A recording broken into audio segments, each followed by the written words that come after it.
제10장 스승이란 무엇이며 왜 우리는 스승이 필요한가? 우리가 더불어 사는 자본가로 성공하려면 우리는 이끌어줄 경험이 풍부한 스승이 있어야만 한다고 믿는다. 그러므로 우리는 우리가 성취하고자 하는 것을 이미 성취한 사람 중에서 존경할 수 있는 사람을 찾아내어 그들에게 도움을 요청해야 한다. 생활신조 10 1950년 11월 9일 유엔군은 한국에서 중공군과 전면전에 돌입할 위기에 처했다. 중공군 2개 사단이 선전포고도 없이 국경선을 넘어 물밀듯이 밀려들어왔다. 유엔군은 혀를 찔러 전면 퇴각을 해야 했다. 또 다른 중공군 5개 사단 30만 명이 전투태세를 갖추고 만주에 집결하여 압록강을 건널 준비를 하고 있었다.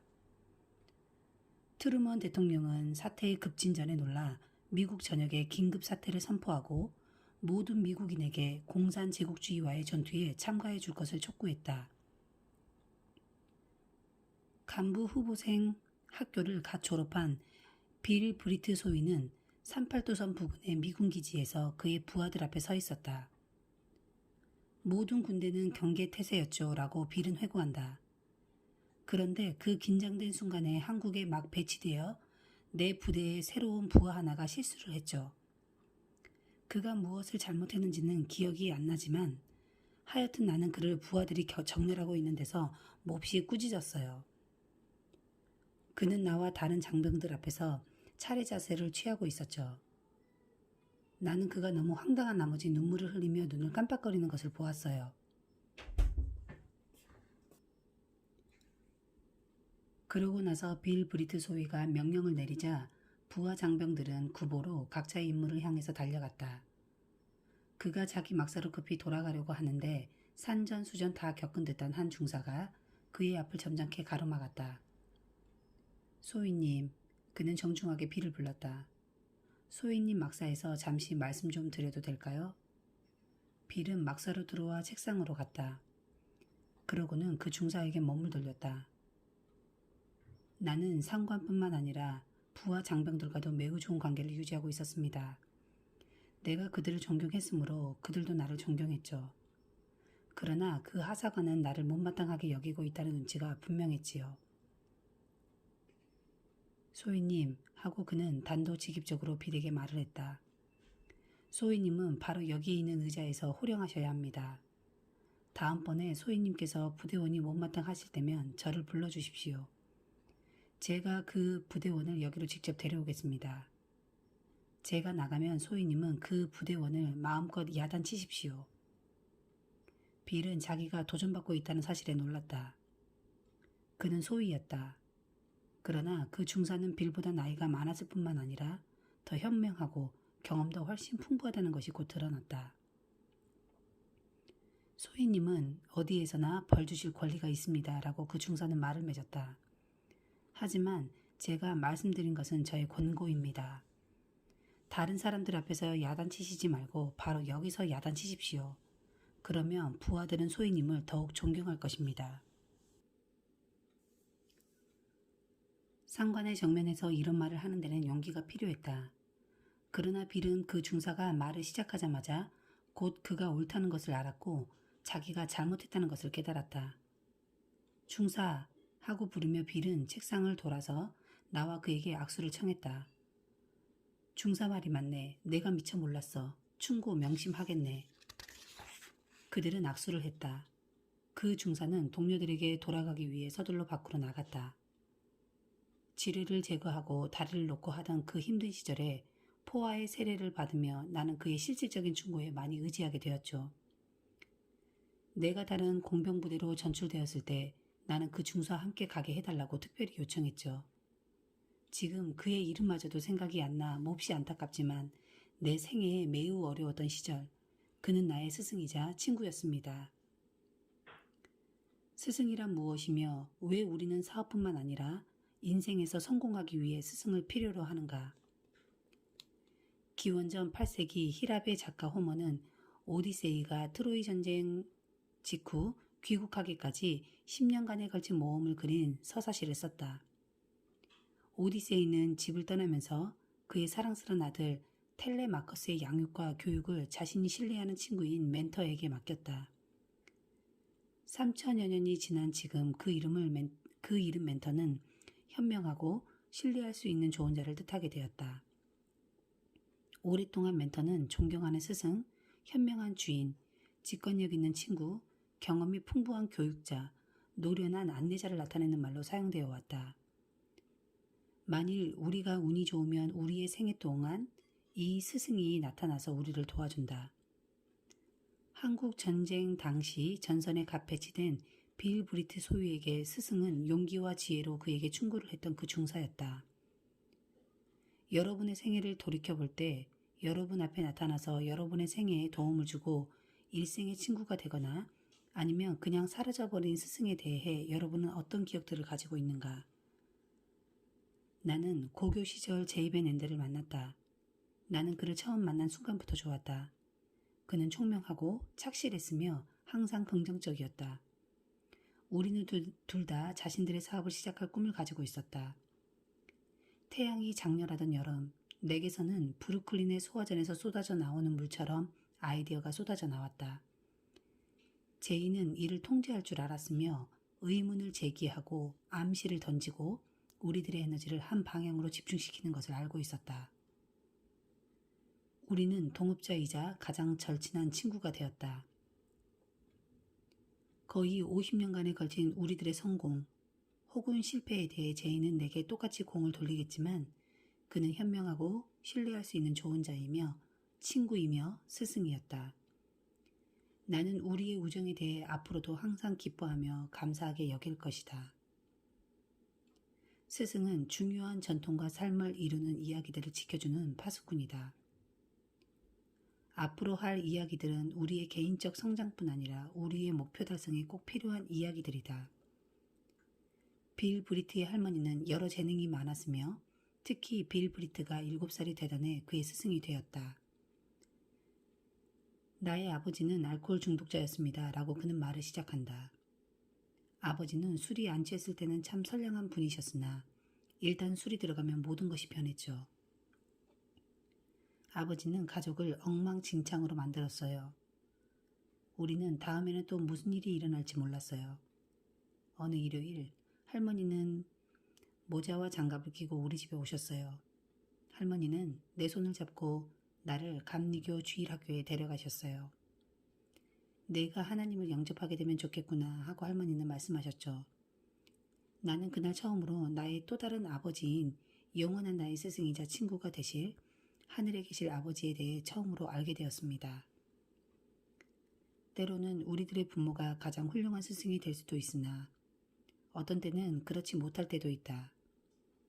누군가가 레너드 번스타인의 아버지에게 왜 당신은 아들이 어렸을 때 좀 더 많은 용기를 북돋아 주지 못했느냐고 힐난하자 그는 내가 어떻게 내 아들이 자라서 레너드 번스타인이 될 줄 알았겠어 하고 변명했다. 만일 빌 브리트의 아버지가 살아있다면 그는 아마도 내가 미리 알기만 했더라면 이라고 말했을 것이다. 그는 아들에게 스승이 되지 못했다. 그는 비통과 슬픔만을 남겨주었으며 빌은 이를 극복하기 위해 노력을 기울여야만 했다. 다행히 그의 할머니가 개입해서 그의 어린 손자를 위대한 기독교 신앙으로 인도했다. 스승은 우리에게 우리 스스로는 배우기 어려운 지식을 전달한다.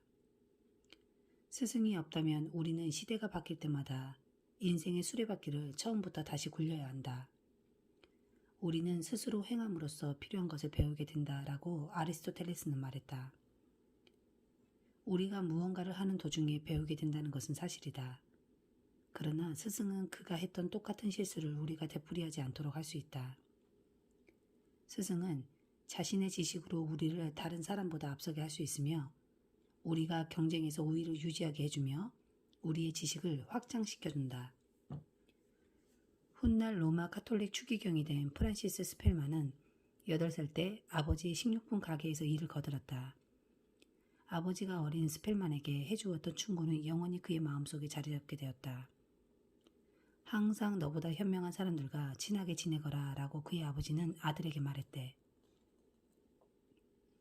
그러고 나서 그는 씩 웃거나 윙크를 하면서 말했을 것이다. 너는 그런 사람들을 어렵지 않게 찾을 수 있을 것이다 라고 했다. 나는 고등학교 때 성적이 형편없었죠 라고 빌 브리트는 회상한다. 아버지는 알코올 중독 때문에 한 가지 직업을 오래 가질 수 없었기에 우리 가족은 항상 이사를 다녀야 했죠. 고등학교 3학년 때 우리는 플로리다 주의 데이토나 비치에서 살았어요. 나는 매일 생활비를 벌기 위해 중심가에 있는 싱클레어 주유소에서 밤까지 일했죠. 아버지는 술을 마시고 치기가 돌면 주유소의 금전 등록기에서 돈을 꺼내가려고 했어요. 그래서 나는 그곳을 밤낮으로 지켰어요. 나는 운동할 시간이나 음악회나 댄스 파티 같은 학교 행사에 참가할 시간이 없었어요. 친구를 사귈 시간도 없었으며 더욱 안타까웠던 것은 공부할 시간이 없었다는 것이었어요. 책을 집에 가져온 적이 없고 겨우 졸업장만 받을 수 있을 만큼만 공부했죠. 그래서 군에 있을 때 리더십 트레이닝 훈련에서 1등으로 뽑혀 간부 후보생 학교에 선발되었을 때 나는 너무나 놀랐어요. 나는 잘하고 싶었으나 논문을 쓰는 방법은 고사하고 어떻게 시험 공부를 해야 하는지도 몰랐어요. 나는 첫 번째 시험에 낙제했으며 그래서 쫓겨날 것이 분명하다고 생각했어요. 어느 날 오후 한국전에서 부상당한 유대인 장교인 슈바르츠 대위의 호출을 받았죠. 당시에 그는 간부 후보생 학교 고문을 맡고 있었어요. 그는 나를 브리트 생도라고 불렀죠. 나는 그 소리로 미 육군의 장교가 되고 싶은 나의 꿈이 무너졌다는 것을 알았어요. 자네는 확실히 장교감이네. 나는 내 귀를 의심했어요. 자네는 신체적으로 건강해 라고 그는 말했어요. 자네는 다른 사람들의 존경을 받고 있네. 그리고 명석하고 훈련도 빨리 습득하네. 자네는 머리가 좋아. 한데 단지 공부하는 법을 모르고 있을 뿐이야. 너무나 흥분한 나머지 심장이 두근거리는 소리가 들릴 정도였어요. 그는 내게 또 한 번의 기회를 주려고 하는 것이었어요. 그는 학생으로서 내가 어떠한가를 보지 않고 내가 무엇이 될 수 있나를 본 거죠. 그는 일부러 시간을 내어 나의 장점을 인정해 주었고 아마도 나를 실패로 이끌었을지도 모르는 단점을 내가 극복할 수 있도록 도와주고자 했어요. 여기 앉게 하고 자신의 철제 책상 옆에 있는 의자를 가리키며 말했어요. 공부 습관에 대해 몇 가지 비결을 알려주겠네. 첫째, 다른 사람이 잘 때 자지 말고 밑줄을 치며 책을 읽게. 둘째, 모든 과목에서 그 과목을 잘하는 학생을 찾아 도움을 구하게. 셋째, 모든 과목마다 요점을 적어놓게. 자기가 읽은 책의 요점도 적어놓고 강의 시간마다 요점을 좀 더 첨가하게. 교수가 어떤 책을 인용하면 그 책을 도서관에 가서 찾아 한번 훑어보게. 그러고는 요점 정리 노트에 덧붙여 놓게. 슈바르츠 대위는 15분 내지 20분을 할애해서 공부하는 법을 가르쳐 주셨죠. 학교 다닐 때는 어떤 선생님도 나를 그렇게 가까이 쳐다보면서 나의 머리가 좋다는 점을 일깨워주고 내가 머리 쓰는 법을 모를 뿐이라고 말해주지 않았어요. 내 점수는 100점 만점에 18점에서 20점 정도였는데 갑자기 90점에서 95점 정도로 치솟았어요. 나는 간부 후보생 학교를 우등으로 졸업했는데 이것은 공부하는 습관에 대해 나보다 많이 알고 있던 사람이 시간을 내어 일부러 내게 그 비결을 전수해주던 덕분이었죠. 스승은 우리에게 성공적인 삶을 위해서 우리가 알아야 할 것을 가르쳐준다.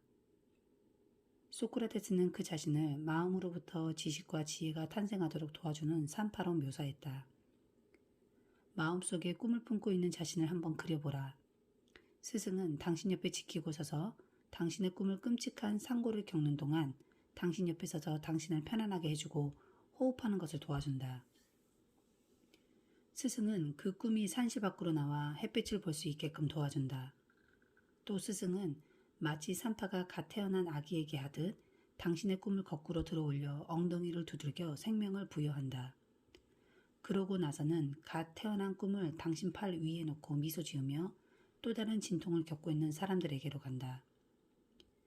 기원전 4세기 히랍의 의사이자 근대의학의 아버지인 히포크라테스는 학생들은 토양과 같고 교사는 씨를 뿌리는 사람이다.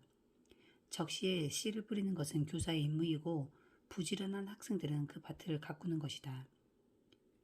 한국전이 끝나자 빌 브리트는 고향인 노스캐롤라이나로 돌아와 전역 군인 원호법의 혜택을 받아 공학을 전공하고자 노스캐롤라이나 주립대학에 입학했다. 그는 거기서 패기 가너를 만나 사랑에 빠져 결혼을 했다.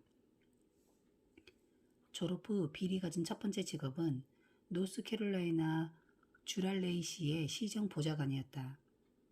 나의 상사는 빌 카퍼였어요.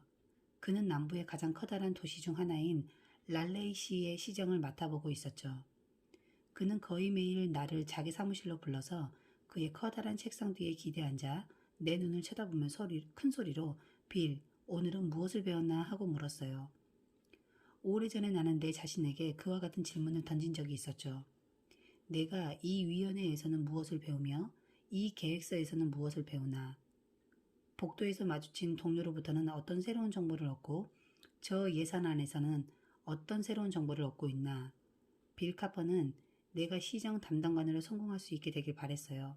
그는 나의 스승이었어요. 그는 바쁜 일정 속에서도 하루에 몇 분씩 할애하여 내가 사고하고 분석하고 지적으로 성장하며 신이 내게 주신 재능을 개발하도록 자극을 주었죠.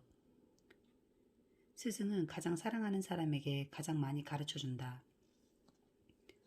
어거스틴은 가르침이야말로 사랑의 가장 위대한 행위이며 사랑은 교육을 위한 최대의 도구라고 단언했다. 누가 다음과 같은 말을 첨가했는지 모르지만 이 말들은 나에게 항상 영감이 되었다. 가장 사랑하는 사람이 가장 잘 가르친다. 내 친구들은 이러한 고전적 사상을 달리 표현한 말 중 다음을 가장 좋아한다. 그들은 내가 얼마나 관심을 가지고 있나를 알기 전에는 내가 얼마나 알고 있는지는 관심이 없다. 여러분의 생애에서 여러분을 가장 사랑했던 사람을 생각해보라. 그들이 당신을 가장 많이 가르친 바로 그 사람들이 아닌가. 패기 브리트의 아버지는 빌과 패기 부부가 신혼 초였을 당시 그들의 스승이었다. 우리 아버지는 가정을 미래에 대한 불안과 근심에 가득 차게 했었어요 라고 빌은 고백한다. 그러나 패기의 집에서 나는 아버지의 사랑을 배웠어요.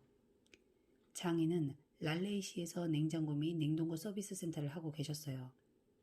장인이 길거리를 걸어가는 것을 보면 그에게 입을 만한 옷이 한 벌이라도 있는지 의심스러울 정도였지요.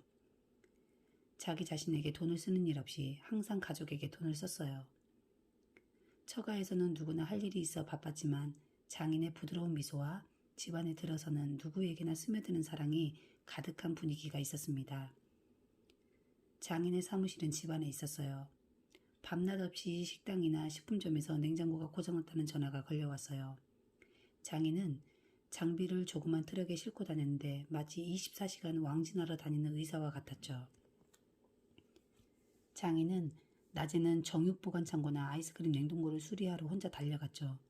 그러나 한밤중에 긴급수리 전화가 걸려올 때면 전 가족이 장인의 트럭에 올랐다 그와 함께 갔었죠. 우리 아버지는 가능하면 저녁에는 가족이 함께 있어야 된다고 믿고 계셨죠 라고 패기는 회상한다. 가족이 한자리에 모여있을 때 전화벨이 울리면 아버지와 함께 트럭에 올라타서 아버지에게 연장을 건네드리고 아버지가 일하실 때 찬 음료수를 가져다 드리는 것은 당연한 것으로 생각했죠. 아버지의 일이 끝나서 집에 돌아올 때는 그 대가로 아이스크림 가게에 들리곤 했었어요. 장인과 장모는 모두 훌륭한 분이셨죠.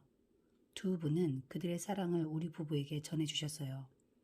지금 우리는 그와 같은 사랑을 우리 사업에 새로 합류한 수천 명의 사람들에게 전해주려고 합니다. 스승은 반박할 용기를 가지고 있다. 어거스틴이 교육은 사랑에 의해서 원활히 이루어질 수 있다고 한 말은 옳지만 때때로 우리를 좋아하지 않는 사람들로부터 통찰력이 나올 수도 있다. 결국 반박도 때때로 일종의 사랑이다. 만일 사람들이 당신에게 전혀 관심이 없다면 굿해요. 당신은 이런 점이 잘못되었으니 이렇게 시정하라는 등의 말을 해서 분란을 일으킬 이유가 있겠는가? 우리 회사의 한 젊은이가 내게 그 점을 일깨워줬다. 수년 전 나는 리오에서 열린 한 모임에서 우리 회사의 가장 성공적인 디스트리뷰터들이 한방 가득히 모여있는 앞에 서 있었다. 그 당시 나는 패튼 장군처럼 거칠게 방을 왔다 갔다 했었다. 나는 열정적인 연설을 마치고 질문이 있으면 하라고 했다. 그러자 모인 사람들은 놀랄 정도로 조용해졌다. 아무도 이야기하는 사람이 없었다. 그들은 예의 바르게 박수를 보내고는 밑을 내려다보거나 딴 데를 쳐다보았다. 정말 질문 없습니까? 하고 나는 물었다. 내 눈은 방안을 이리저리 살피며 누군가가 질의응답 시간을 이끌어갈 수 있도록 첫 질문을 던졌으면 하고 바랬다. 아무도 입을 열지 않았다. 마침내 어색한 침묵이 한동안 흐른 후에 한 젊은이가 부드럽게 말했다. 감히 회장님께 질문을 할 수가 없습니다. 그는 잠시 멈추더니 침을 꿀꺽 삼키고 용기를 내어 다음 말을 계속했다. 제가 말을 다 마치면 저의 바지를 끌어내리고 저를 벌거숭이로 세워놓으실 것 같으니까요. 미처 깨닫지도 못했고 또한 일부러 한 것도 아니었지만 나는 사람들을 업신여기는 듯한 태도를 보였었던 것이다. 나는 정보를 서로 교환하기보다는 정보를 일방적으로 전달했을 뿐이었던 것이다. 사람들은 내게 말하는 것을 두려워했다. 그러나 나는 내가 그들에게 휘두르는 무지막지한 힘을 느끼지 못했었다. 본의 아니게 나는 더 이상 사람들이 내게 솔직해지고 싶은 마음이 생기지 않을 지경까지 그들을 몰고 간 것이었다. 이것은 20년 전의 일이었는데 아직도 누가 내게 질문을 할 때마다 그 장면이 생각이 난다. 그 젊은이가 용기를 내어 내게 대들었기 때문에 내 인생은 바뀌었다. 그날 이후 나는 누가 나에게 질문을 하든 그의 기분을 상하지 않게 하려고 노력해왔다. 나는 그가 어떤 사람인가를 느낌으로 터득하려고 하고 나의 답변을 이해와 사랑의 정신으로 감싸려고 한다. 스승들은 언제나 자신들이 필요할 때 필요한 자리에 모습을 보인다. 우리의 성공적인 디스트리뷰터 중 하나인 그레그 덩컨이 이 책을 위해서 인터뷰할 때 그는 나를 감동시키는 이야기를 했다. 여러분은 내가 왜 이 이야기를 꺼내려고 하는지 이유를 알게 되길 바란다. 그레그의 이야기는 내게 희망을 주었으며 나는 그 희망을 키워왔다. 그레그는 우리는 하와이의 해변가에 있었어요 라고 우리의 더불어 사는 자본주의의 비디오 시리즈물의 감독인 빌리 제올리에게 말했다. 나는 그 전에는 리치 디보스와 단둘이 있어 본 적이 없었어요. 아내 로리와 나는 이 사업에 뛰어든 지 얼마 안 되는 신출내기였어요. 나는 이 바쁜 사람과 면담 약속을 하기가 좀 민망스러웠어요. 그런데 나는 그가 매일 아침 해변가를 혼자 산책한다는 말을 들었어요. 그래서 하와이에 도착한 첫날 아침 나는 7시에 일어나 호텔 계단을 뛰어내려가 리치를 만나고 싶은 마음에 백사장을 따라서 조깅을 했죠. 하지만 그를 만날 순 없었어요. 다음 날은 6시에 일어났지만 역시 그를 놓쳐버렸어요. 마침내 나는 포기하고 호텔 식당으로 가 아침 뷔페에서 바나나 팬케이크와 코코넛 시럽을 가져다가 바다가 내려다 보이는 테이블에서 혼자 먹으려고 자리를 잡았죠. 그런데 갑자기 거기에 리치가 나타난 거예요. 그는 한 손에 과일 접시를 들고 나를 내려다보고 있었어요.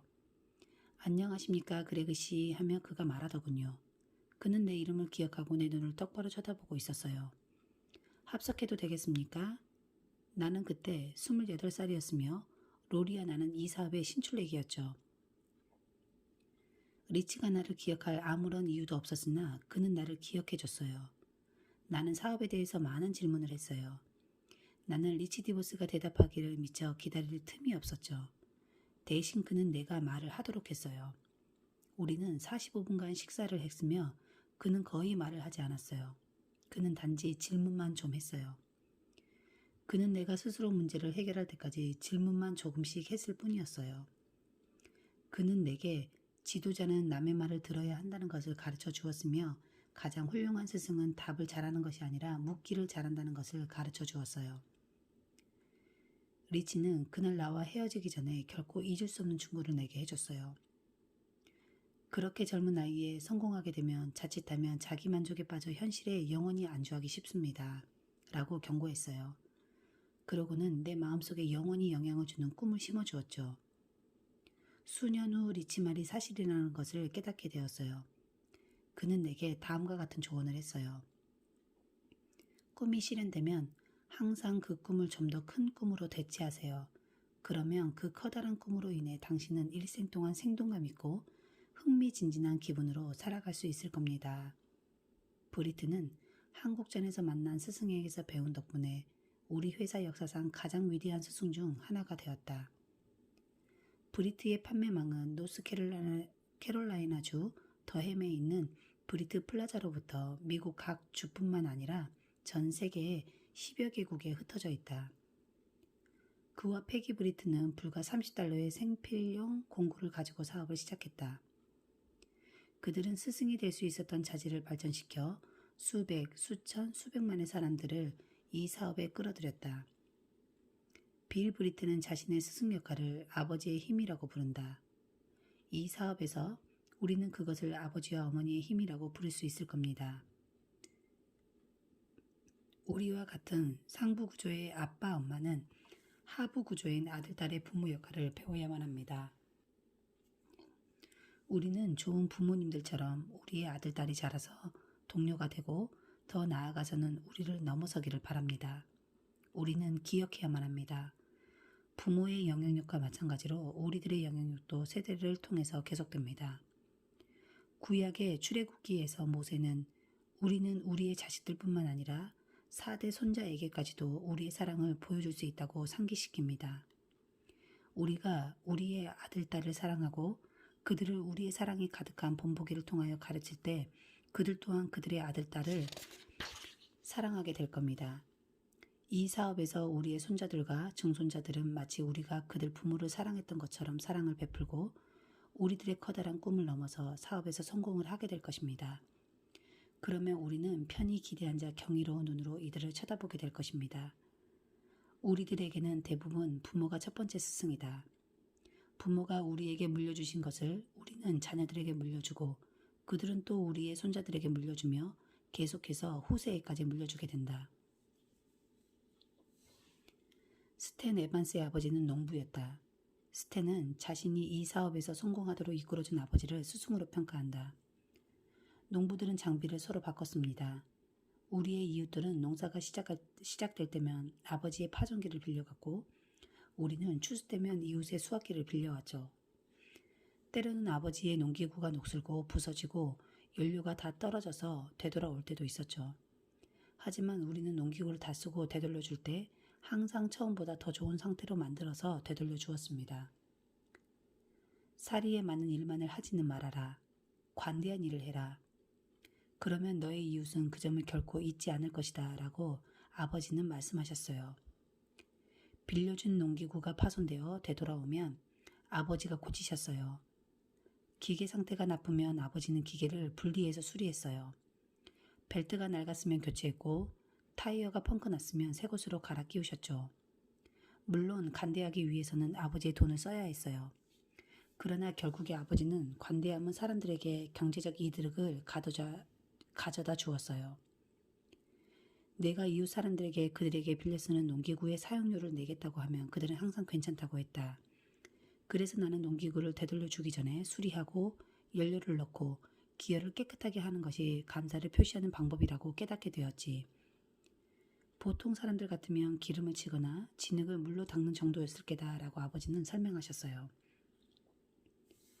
스탠은 감사하는 마음을 가지고 회상한다.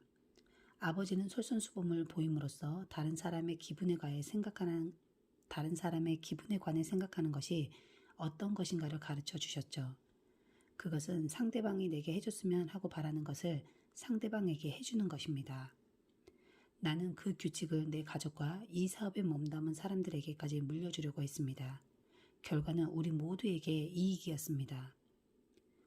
버니스 한센은 1950년 이래 어머니의 힘을 제이와 내게 보여주고 있다. 그때 나와 버니스의 스폰서인 월터 바스는 버니스와 그녀의 남편인 프레드에게 뉴틸라이트 제품을 파는 것을 상의하기 위해 오하이오주 쿠야호가 풀스에 있는 그녀의 집으로 차를 몰고 가고 있었다. 그 당시는 트루먼 대통령이 집권하던 때였으며 시간당 최저임금은 75센트에 불과했다. 남편이 죽은 후 버니스 한센은 미국 전역과 전 세계 52개국에 우리의 가장 크고 성공적인 판매망을 설립하였다. 제이와 나는 버니스에게는 항상 아들들에 불과했다. 그녀의 기분 좋은 미소와 강하고 사랑이 가득 찬 모습은 수십 년간 우리에게 매우 큰 힘이 되었다. 항상 열정과 정열로 삶을 살아가는 버니스는 1987년 은퇴한 안과 의사인 래프 길버트 박사와 재혼했다. 과거 40여 년간 버니스 한센 길버트 여사의 충고와 조언이 제이와 내게 얼마나 자주 신선한 직관과 방향을 제시해 주는지 모른다. 그리고 우리는 버니스와 그녀와 같은 사람들이 우리에게 전해준 것을 수천 명의 다른 사람들에게 전해주고자 최선을 다해왔다. 조와 헬렌 빅터 부부는 그들의 가정뿐 아니라 이 사업 전반에서 부모의 힘을 보여주었다. 조는 오하이오주의 작은 도시인 쿠야호가 폴즈에 사는 젖잖은 사람이었다. 그 당시 프레드와 버니스 한센 부부가 꿈을 가지고 그 마을로 이사를 왔다. 그들의 꿈은 제이와 내가 꿈꾸는 것처럼 자신의 사업을 소유하고 있는 독자적인 판매망을 통하여 아메이를 설립하는 것이었습니다. 이발사였던 프레드 한센은 월터 바스로부터 그 꿈에 관해 듣게 되었다. 월터 바스가 미시건주 에이다시에 있는 한 이발소에서 프레드의 손님이 되어 그 꿈을 이야기했던 것이다. 프레드는 그 꿈을 쿠야호가 폴즈의 조와 헬렌 빅터 부부에게 전해주었다. 그리고 빅터 부부는 또다시 아들 내외인 조디와 캐시 빅터 및 론과 데브라 빅터에게 전해주었다. 저는 아직도 당신이 처음으로 쿠야호가 폴즈에 있는 우리 집으로 트럭에 가득 실은 후리스크를 배달했던 날이 기억나요 라고 조디는 최근에 내게 말했다. 저는 그때 11살이었어요. 회장님은 저한테 첫 번째 아메이 제품에다 상표를 붙이는 일을 1톤에 5센트씩 주고 시키셨지요. 밤에 자리에 누워서 저는 회장님이 저희 부모님과 한센 부부, 더추 부부와 함께 첫 번째 계획 추진에 관해 이야기하는 것을 들었어요. 저는 단지 어린애였지만 그 꿈은 항상 저를 사로잡았어요. 초기에 우리의 작은 제조업 공장은 미시건주 에이다에 있었으며 우리의 독자적 디스트리뷰터들은 오하이오주 쿠야호가 폴즈에 있었다. 사업이 커짐에 따라 헬렌 빅터는 식탁을 반으로 잘라 2개의 책상을 만들어 조와 그녀 자신이 썼다. 오늘날 빅터 부부는 20여 년 전에 거실을 사무실로 썼던 그 자리를 사무실과 회의실로 꾸며놓았다. 빅터 부부는 우리의 판매 계획에 서명을 해서 그 계획을 이루고 있는 꿈을 그들의 자녀들에게 물려준 선구자적인 사람들 중에 하나였다. 확실히 그들은 자녀 교육을 잘했다. 오늘날 조디와 캐시, 폰과 데브라는 미국 전역과 세계 곳곳에 사업체를 가지고 있다. 부모, 형제 자매 및 아들, 딸의 권리 등 우리는 각자 우리 주위의 모든 사람에게 영향을 주어 그 결과로 세계를 변화시키는 데 도움을 줄 수 있는 영향력을 가지고 있다. 빌 브리튼은 이렇게 말한다. 당신이 결혼해서 아이를 갖게 될 때 당신은 단지 아이들에게만 영향을 미치는 것이 아니라 그들의 아이들과 그 아이의 아이들에게까지도 영향을 미치게 되는 것입니다. 여러분이 무엇을 가르치든 악한 것이든 선한 것이든 그것은 세대에서 세대로 계속 이어질 것입니다. 여러분이 여러분의 아이들을 현명하고 성실하게 가르칠 때 여러분은 여러분의 손자에게 심오하고 지속적인 영향을 주게 되는 것입니다. 이것이 바로 예수님께서 말씀하신 것입니다. 빌은 씩 웃으며 결론을 내렸다. 그분은 오로지 12명의 사도를 가르치셨지만 훌륭한 가르침을 주셨고 이제는 그의 품속에서 15억의 제자들이 그의 가르침을 배우고 있는 것입니다.